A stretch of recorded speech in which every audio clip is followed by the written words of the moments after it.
안녕하세요. 빅액터스 연기 코치 빅토리입니다.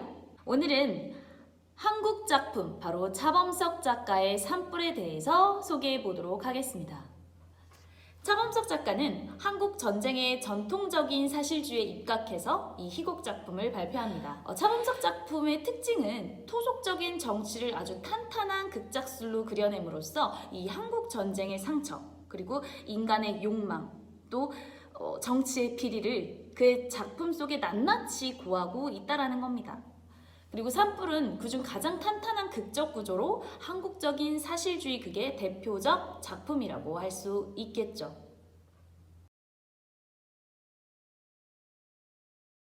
이 산불은 6.25 전쟁을 배경으로 해서 시도 때도 없이 밥만 달라고 하는 김노인, 전쟁 때문에 정신적인 충격을 받은 귀덕이라는 인물을 통해서 전쟁 속의 이 참혹한 삶, 그리고 힘들게 먹고 살아야만 하는 하층민의 비참한 실상을 엿볼 수 있도록 하는 작품입니다. 이 이야기는 산속 깊이 조용히 살고 있는 과부촌 마을에서 일어난 사건을 중심으로 합니다.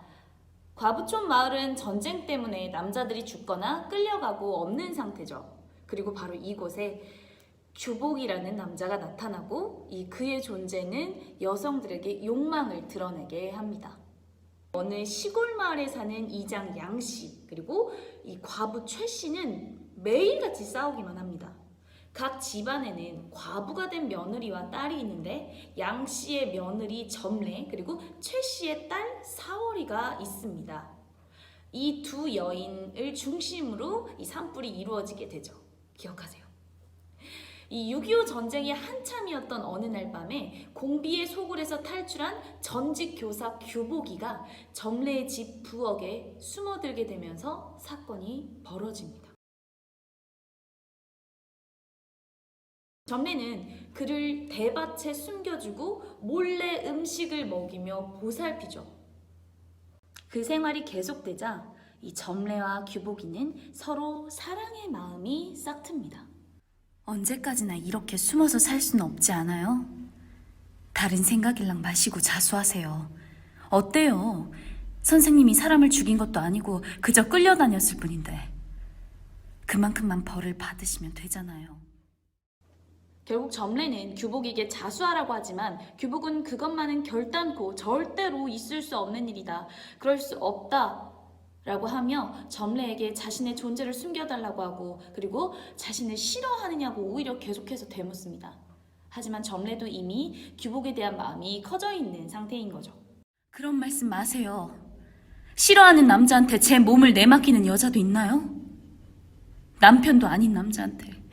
선생님, 제 말대로 자수하세요. 몸소 가기 어려우시면 제가 가서 얘기할게요. 그리고 20일 동안 선생님을 감추어준 죄는 저도 함께 받겠어요. 자수해서 용서받은 사람이 많대요. 그러던 어느 날 규복과 점례가 미래하는 장면을 사월이가 우연히 보게 됩니다. 사월은 점례에게 자신도 규복을 돕겠다며 말을 하죠. 그래? 그러니까 지난번 눈 오던 날 밤에 천왕봉에서 내려온... 아니야. 친구를 잘못 만나서 꿰매 넘어가 이산저산 끌려다니다가... 어쨌든 빨갱이 아니야? 점례 남편을 죽였을지도 모르잖아? 아무도 모르게 말이야. 어쨌든 나도 그 남자를 돕고 싶어. 정말? 점례가 그 남자를 동정하는 마음씨 나도 알고 있어. 대신 나랑 한 가지만 약속해. 우리 둘이 하루씩 번갈아 가면서 그분을 돌봐주잔 말이야. 번갈아 가면서? 그래. 나도 그에게 밥을 해줄 거야. 산속에서 얼마나 고생했겠어. 점례 혼자선 짐이 무거울 테잖아? 그 대신 내가 하는 일에 절대 참견하지 마.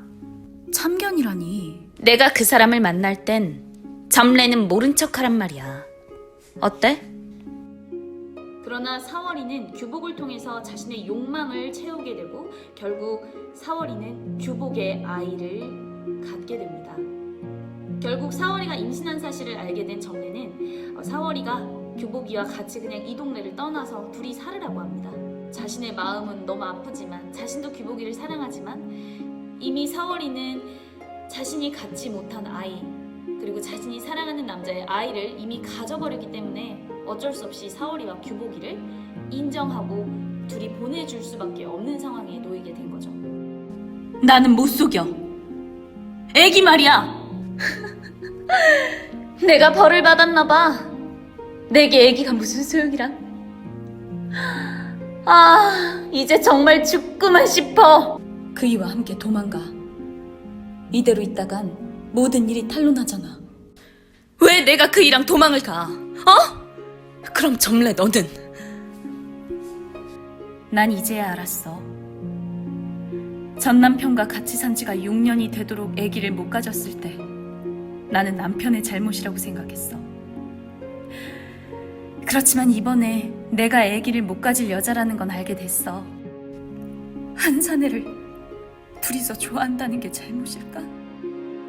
그렇게 얼마 후 공비 토벌 작전으로 양씨 소유인 대밭에 불을 질러야 하는 상황이 됩니다. 양씨는 조상 대대로 전해진 대밭에 불을 지르는데 완강히 반대하고, 점례는 그곳에 규복이 숨어있기 때문에 국군에게 사정사정해서 제발 불을 지르지 말라고 하죠. 하지만 결국 대밭에 불은 지르게 됩니다.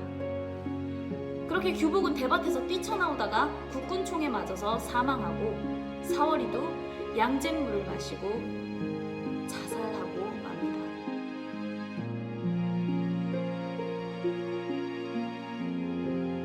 작가는 이 전쟁이라는 참혹한 상황 속에 인간이 어디까지 추해질 수 있는지를 적나라하게 보여주고 있습니다.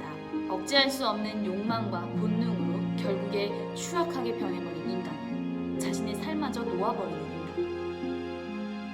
차범석 작가는 한국 전통적인 사실주의에 입각한 희곡 작품을 발표함으로써 이 시대 변화 혹은 전쟁으로 인한 가정의 해체 등을 토속적인 정치를 탄탄한 극작술로 그려냄으로써 한국 전쟁의 상처를 보여주고 있습니다. 그중 산불은 가장 탄탄한 극적 구조로 한국 사실주의극의 대표적인 작품이라고 할 수 있습니다.